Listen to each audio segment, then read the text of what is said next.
BA second year. Good morning class. Sir इससे पहले अपन ने डिस्कस कर चुके थे पेपर फर्स्ट का सिलेबस कि किस टाइप से सिलेबस है। अब हम डिस्कस करेंगे पेपर सेकंड का, यानी पॉलिटिकल BA सेकेंड ईयर का क्या सिलेबस है। इसमें वही है, 100 मार्क्स का है आपका, 80 मार्क्स का रहेगी थ्योरी यानी आपके एक्सटर्नल, और इंटरनल रहेंगे 20 मार्क्स के। इस पेपर के अंदर भी आपकी 5 यूनिट है, पेपर जो सेकंड का लाएगा, ठीक है ना, कि किस हिसाब से अपना पेपर। जैसे यूनिट फर्स्ट में है नेशनल मूवमेंट इस strategy and evolution, moderate extremes and revolutionary streams, Gandhi constitution and national movement. यानी क्या, गांधी जी के द्वारा जो कौन कौन से उनके आंदोलन रहे हैं, उनके कौन कौन से रेवोल्यूशन यानी सुधार संबंधी उन्होंने कार्य किए हैं, उसका अध्ययन अपन इसके अंतर्गत करेंगे।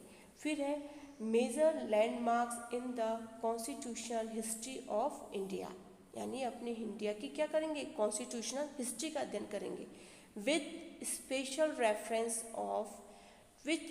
Reference to Indian council act. किसके अंतर्गत, 1990 का जो एक्ट है उसके अंतर्गत अपन इसका अध्ययन भी करेंगे। और एक और एक्ट है आपका गवर्नमेंट ऑफ इंडियन एक्ट, कौन सा, 1919, with special reference of government of India act in 1935। यानी क्या है, अपनी जो यूनिट फर्स्ट है उसमें गांधी जी के द्वारा चलाए गए मुख्य आंदोलनों का अध्ययन है। फिर है अपने पास एवोल्यूशन 1909, 1999 और 1935 के जो एक्ट्स हैं पूरे कब लाए गए, इनमें कौन कौन से परिवर्तन हुए, क्या सुधार किए गए, कौन सा अमेंडमेंट हुए, उनका अध्ययन अपन इसमें करेंगे। ये थी आपकी यूनिट फर्स्ट। अब बात करते हैं यूनिट नंबर सेकंड की, द कॉन्स्टिट्यूशनल असेंबली यानी संविधान सभा। The constitutional assembly genesis, organisations and function, salient feature of the constitution of India. ठीक, preamble, fundamental rights, fundamental duties, directive principle of the state policy. यानी क्या है, संविधान सभा क्या पढ़ेंगे अपन, गठन कैसे होता है, उसमें कौन कौन से नेता थे और उसके कार्य कौन कौन से हैं, किसके, संविधान सभा के। ठीक, फिर अपन अध्ययन करेंगे अपने संविधान का अध्ययन, यानी भारतीय संविधान का अध्ययन, उसकी प्रस्तावना, मौलिक अधिकार, मौलिक कर्तव्य और नीति निर्देशक तत्व का अध्ययन भी अपन करेंगे। ठीक है, फिर है union executive, the president, prime minister and council of minister, यानी राष्ट्रपति, प्रधानमंत्री और उसका जो मंत्रिमंडल, मंत्रिपरिषद, उसका अध्ययन भी अपन इसके अंतर्गत करेंगे। ये कैसे टॉपिक किस में है, आपके यूनिट सेकंड के अंदर। फिर बात करते हैं यूनिट नंबर थर्ड की, parliament compositions, power, position, working and the pattern of relationship between two houses. यानी पार्लियामेंट क्या सा, संसद, ठीक है, कौन सी, अपनी लोकसभा और राज्यसभा। ठीक, उसका गठन कैसे होता है, उसकी शक्तियाँ कैसे हैं, वह कौन कौन से कार्य करती हैं, और लोकसभा और राज्यसभा में किस प्रकार के संबंध हैं। फिर बात करते हैं अपन सुप्रीम कोर्ट की, है ना। सुप्रीम कोर्ट कंपोजिशन वही, फंक्शन, जुडिशियल रिव्यू यानी न्याय पुनर्वालोकन और न्याय एक्टिविज्म, ठीक, ऑफ द कॉन्स्टिट्यूशन। इसके अंदर भी अपन अध्ययन करेंगे कि कौन कौन से अपने सुप्रीम कोर्ट के मुख्य मुख्य कार्य हैं, न्यायिक पुनर्वालोकन है, न्यायिक अवधारणा है और न्यायिक संबंधी और कौन कौन से कार्य हैं, उनका अध्ययन अपन इसके अंतर्गत करेंगे। यूनिट नंबर 4, फेडरल सिस्टम यानी संघात्मक व्यवस्था, ठीक है, evolution and trends, union state relationship, राज्य और केंद्र के संबंध, ठीक है, areas of tensions and demands of autonomy. ठीक है, अब ये कौन कौन से इनके क्षेत्र हैं, इनकी कौन कौन सी मांगें हैं और इनकी कौन कौन सी एनाटोमिया है, उसके अंतर्गत अपन अध्ययन करेंगे।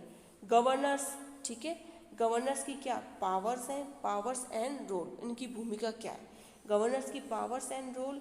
फिर compositions and function of state legislature, rural और अर्बन लोकल सेल्फ गवर्नमेंट, यानी रूरल क्या, ग्रामीण, ठीक है, या बोल सकते हैं अपन नगरीय, और अर्बन कौन से, ग्रामीण आ जाएंगे। और उसमें कौन से, स्थानीय प्रशासन संबंधी अध्ययन अपन इसके अंतर्गत करेंगे कि गवर्नर्स के क्या उसकी शक्तियाँ और उसका रोल रहता है।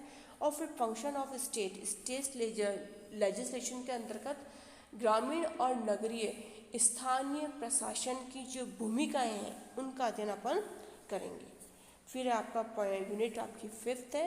यूनिट 5 में है इलेक्शन कमीशन, यानी क्या क्या चीज़, इलेक्शन कमीशन चुनाव आयोग है ना, चुनाव आयोग। इश्यूज ऑफ इलेक्ट्रॉनिक रिफॉर्म्स, अब इनके कौन कौन से इश्यूज रहे हैं किसके अंतर्गत, इलेक्ट्रॉनिक रिफॉर्म्स में। यानी जो अपन चुनाव पद्धति जो अपनाते हैं उसमें कौन कौन सी मुख्य भूमिका है, जैसे अपन बोल सकते हैं अभी अपन इलेक्ट्रॉनिक मशीन का उपयोग करते हैं चुनाव के अंतर्गत, उन्हीं को इश्यूज लेके कौन सी समस्याएं आती हैं, कौन समस्याएं नहीं आती हैं या कौन सी आ सकती हैं, उन संबंधित चीज़ों का अध्ययन भी अपन करेंगे। फिर इसमें बात करते हैं nature of Indian political system, प्रकृति कैसी है किसकी, राजनीतिक व्यवस्था की।